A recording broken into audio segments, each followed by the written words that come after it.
Alexander the Great wrapped a spider in butter and swallowed it. He wore fish teeth as charms. This lion of Macedon's empire conquered Persia. He marched to India. But at 33, he fell to an enemy he couldn't see. First, winter came from deep inside his bones. He wrapped himself in blankets but still shook like a leaf. Then came a high fever. His forehead burned. His consciousness broke in a haze. Finally, he was drenched in sweat, as if just pulled from a river. That took the last of his strength. The killer was probably malaria.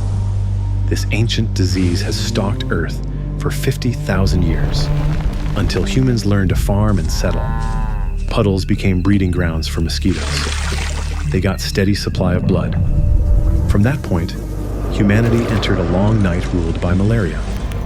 For 2,000 years, from Hippocrates to Galen, doctors blamed bad air from swamps. That idea blocked the truth like a steel plate. Until the 19th century, the faint light of germ theory shook everything. 1870s, Pasteur and Koch started a revolution. People began to wonder whether the killer might actually is tiny. 1880, French army doctor Laverin worked in a small clinic in Algeria. He stared at the samples from malaria victims. All of them had swollen spleens, and their blood was full of strange black particles. At the edge of his microscope, Laverin saw something breathtaking. These black particles were alive. They changed shape, moved inside red blood cells. Then came the moment. He saw thread-like things dancing from a round particle. It's sexual reproduction.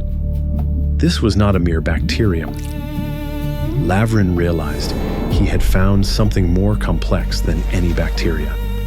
He didn't rush to publish, but kept checking. 480 patients later, he caught the killer again. He announced to the world, Plasmodium was the real killer. When this parasite enters the body, it heads straight for the liver, hides inside liver cells, and wildly copies itself. In less than a week, thousands of merozoites flood the blood. They eat red blood cells from the inside. Patients pee black from all the destroyed cells. Laverin found the killer. But he couldn't find how Plasmodium got in. He searched soil, water, air, nothing. The baton passed to Ronald Ross. He noticed something. Where mosquitoes were thick, malaria was bad. He guessed maybe mosquitoes carry it. He ran careful experiments. He sorted mosquitoes by type. Gray ones, spotted ones, and patterned wings ones. He let them bite malaria patients. Then he cut them open and looked one by one. In gray ones' stomachs, empty. In spotted ones' stomachs, also empty. August 1897. A hot afternoon in India. Ross cut open a mosquito with patterned wings. On its stomach wall, he saw dark spots, egg sacs. Then he watched them burst. Long, thin things came out. They swam to the mosquito's saliva glands. The mystery was solved. Not bad air, not water. The killer is just tiny wings beating. Ross thus won the 1902 Nobel Prize. After that, humans embarked on a long-term fight against mosquitoes, until a chemical weapon called DDT emerged, attempting to break the wings of death. Before humans understood Plasmodium's code, nature had already given a clue. In Peru, Indians saw sick jaguars chewing a certain tree bark. That bark became known as Cinchona.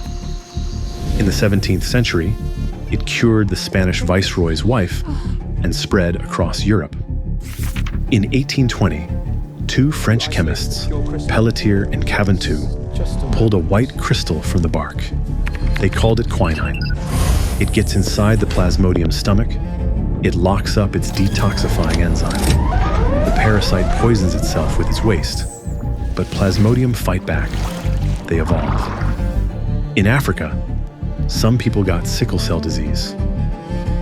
Although this disease causes red blood cells to deform, parasites couldn't live in them.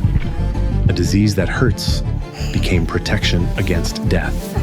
It's evolution's cruel trade-off. 1960s, malaria became resistant to quinine. Humans' defense was failing. Chinese scientist Tu Yu opened an ancient book from 1,600 years ago. One line jumped out: "Soak sweet wormwood in water, squeeze out the juice and drink." She realized heat destroys the active ingredient. She must use cold water. She followed the clue and found artemisinin.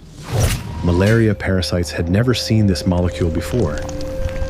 Artemisinin uses iron inside the parasite as a trigger, instantly releasing free radicals that blow the proteins of parasite apart from within.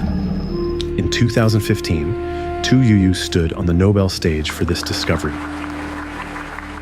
Then the 21st century, drug resistance cast its shadow again. Scientists pushed forward for new answers. One idea emerged: starvation therapy.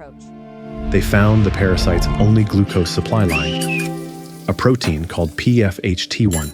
Block it, starve the parasite to death. It opened a new path for future drugs. But the fight isn't over. We were once prey in the jungle. Now we are hunters with microscopes. Against a killer that stalked us for 50,000 years, humans used everything: witchcraft, herbs, scalpels, microscopes, supercomputers. We left no stone unturned. That's how we defend life. Malaria parasites feeds inside our blood cells. We dig for truth through suffering. As long as we keep fighting, that ancient fever will end, locked away in history's oldest memory. Life trembles in the mud, but under the stars, it becomes immortal.